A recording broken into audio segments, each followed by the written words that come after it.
স্বপ্নের আলপনায় তোমাদের সবাইকে জানাই স্বাগত। আজকের গল্প মধুর কলসি ও মাছি। একজন দোকানদার বিক্রি করার জন্য একটা কলসিতে মধু রেখেছিল।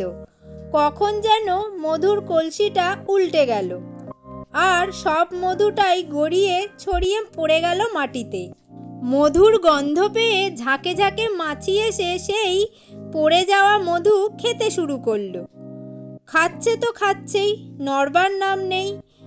পেট ভরে মাছিরা মধু খেতে লাগলো। আর শেষ ফোঁটা যখন খাওয়া হলো তখন উঠতে গিয়ে আর উঠতে পারল না তারা। হঠাৎ উঠতে গিয়ে মধুর ওপর বসে থাকার কারণে তাদের পা মধুতে আটকে গেছে।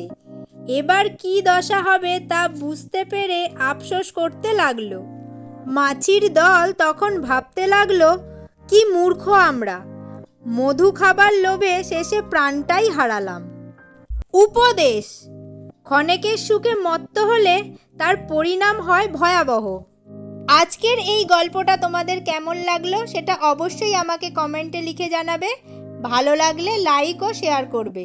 আর যারা নতুন বন্ধু, আজকেই আমার এই গল্পটা প্রথমবার দেখছো বা শুনছো, অথচ এখনও আমার চ্যানেলটাকে সাবস্ক্রাইব করোনি, তারা তাড়াতাড়ি আমার চ্যানেলটাকে সাবস্ক্রাইব করো, যাতে পরবর্তীতে দেওয়া গল্পের ভিডিওগুলো তোমরা কোনোভাবেই মিস না করে যাও। আজ তাহলে এই পর্যন্তই থাক। দেখা হচ্ছে পরের ভিডিওতে আরেকটি গল্প নিয়ে।